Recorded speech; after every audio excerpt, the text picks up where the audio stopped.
Oh my God, 3 words to describe Stanley Tigerman? Impossible. I mean, he's loyal. Makes him sound like a Boy Scout, which he is a little bit like a Boy Scout.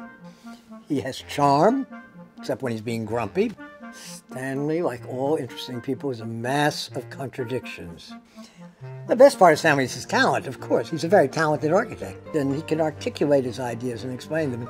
He's smart, direct, very supportive as a person. I mean, if he thinks well of you, he's totally behind you. He is, like most of the people I admire, a compulsive truth teller. And maybe, I don't know, the best, it's good, better, best. One of the best parts is he's outrageous. If I am controversial, perhaps it's because I never can take yes for an answer, because I speak my own mind, my own piece. I'm not a very deep person.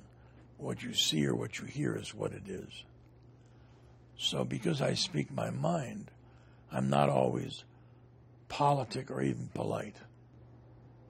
I believe in architecture. Therefore, those who diminish it by commercializing it, capitalizing on it, I have problems with, and I say it.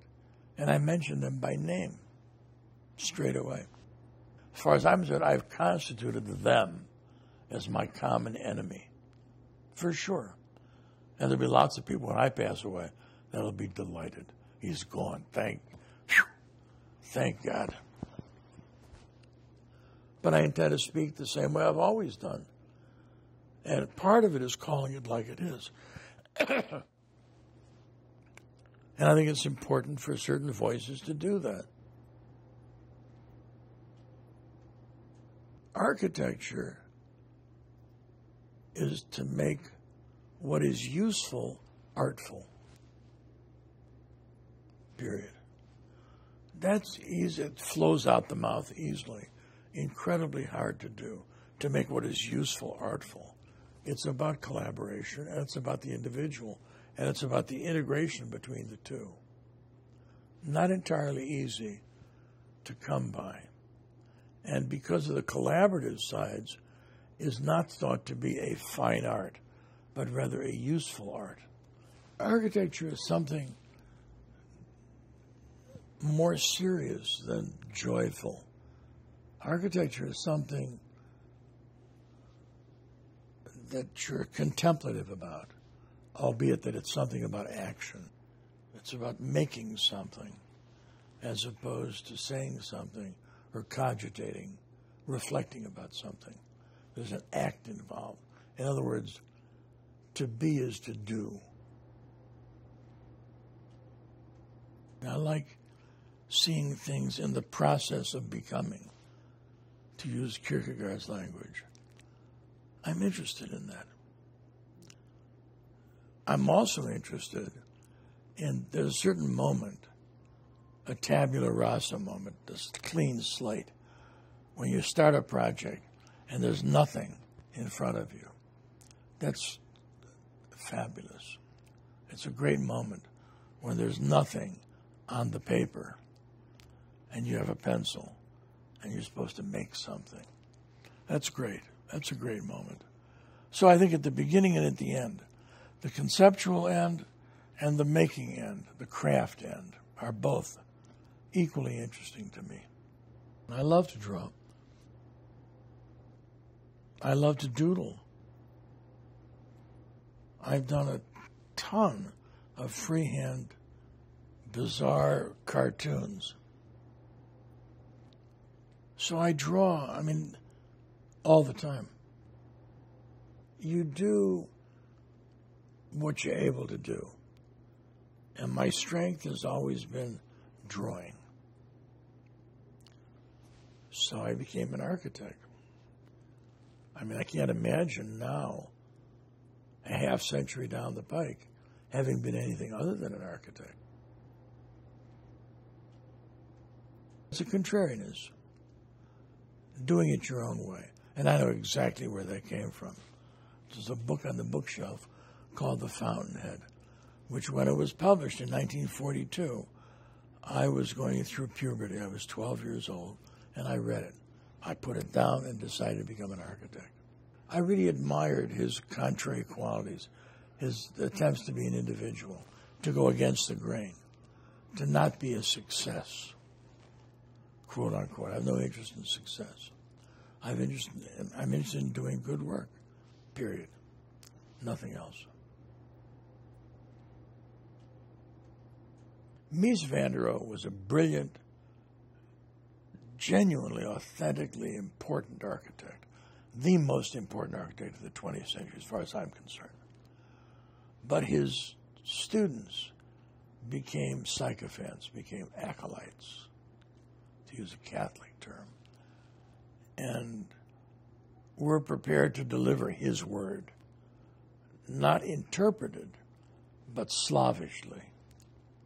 So they held sway in Chicago forever and ever. So if you can imagine what Chicago was like under the authority, the hegemony of Mies's sycophants, it was very difficult to get 3 words in edgewise of a different stripe. There was going to be an exhibition at the Museum of Contemporary Art on the Mies tradition, the first Chicago school, the second Chicago school, and all of the followers. And 4 of us decided, Larry Booth, Ben Weiss, Stuart Cohen, and I, decided that we would do a counter show, a kind of salon des refusés of those who were out of the Chicago tradition. So the 4 of us planned and did a catalog/book called Chicago Architects. And it was about everything that the Chicago tradition had left out, which was plenty. It was a very important exhibition because it showed the other side. And between the 2 exhibitions was the entirety of Chicago architecture at that moment in '76.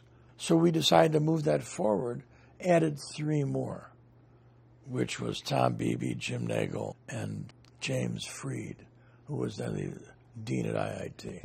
And we became the Chicago 7. So I knew, there was a sort of an in-your-face tradition. What was important is that we were stirring the pot and making a place for us at the table, not just these not always entirely talented descendants of Mies van der Rohe. It needed to be opened up. A breath of fresh air needed to come in through the window. But first you had to open the window. So we did that. It was great. Just as architecture, modern architecture, international style architecture, was a movement. It had a place at a certain moment. Postmodernism had a place. Deconstruction had a place. Post-structuralist thought had a place. What all those things added up to is what's called history. So even today, modernism is thought of as a historical movement. And that's all okay. Postmodernism was an attempt to get in touch with our ancestors. Because in Chicago, in the United States, it's always about we're perpetually young, as if there was nobody that preceded us, which is bullshit. So we needed to get in touch with our predecessors, our antecedents. And to the degree that it worked, it helped. And then there's the thing about Stanley with a social conscience. I think people didn't think Stanley had a social conscience. And people didn't wear social consciences on their sleeves much in the postmodern period. We were kind of critical of the kind of bad behavior of well-thinking people in the late 60s and pretentiousness of their social agendas were being flaunted about. But then when Stanley started that new school, and I mean, it was amazing what he accomplished, and a whole new direction for design teaching, design education. ArchiWorks is a post-professional, one-year program that's designed in the context of social cause. It was about giving back to society, which is, I think, what architecture is as well. And so I said to Eva, let's start a school to address these social kind of issues. And it took some persuading, but I can be persuasive. In architecture school, you only have the teachers and the studio, and there's really no reality. And we need, in architecture schools, a dose of reality for young architects so that they understand the full ramifications of what they're about to be engaged in. To format a teaching institution that's organized about design and social need, coupled in a way, is really important. It's not that architecture schools per se don't do that. They do. But not a lot of it finds its way into the profession or into society.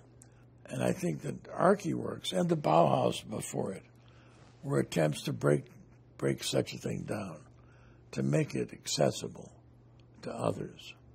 Teaching is different than practicing. Teaching is about giving to others, empowering them. Practice is about giving to yourself. You need to be able to do both to make sense out of the whole thing.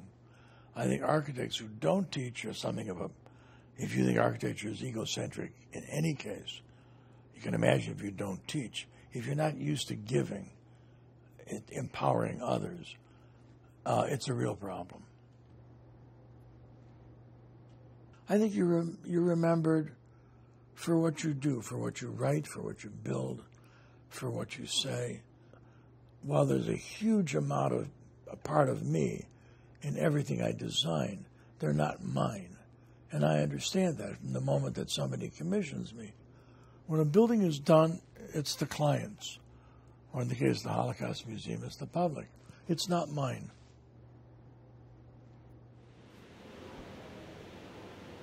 How many projects like this, where poignancy is built into the program, do you get in a lifetime? Not so many. So it's a great project. Difficult project. Highly emotional. And particularly working with the survivors, people my age and older. Very tough. Very tough. I mean, they're tough. I mean, to have survived the Holocaust. You go from dark to light. The dark building, you descend into darkness because of the obvious. The white one, you ascend into the light because this is a museum and education center. The building references back to the German industrial aesthetic. So the exposed ducts, conduit, piping, fire protection, concrete blocks, steel is all exposed to encourage that industrial aesthetic to come upon one as one sees it. So everything, there's nothing fake here. Where the Germans had used fakery to fake the Jews out to get on board those rail cars. This is about transparency. I think the hope of the presence of the museum is through education that man's inhumanity to man is reduced palpably on the planet. I don't have a favorite project. There is no such thing. As Frank Lloyd Wright once said, when asked, what's your favorite project? He said, the next one. Me too.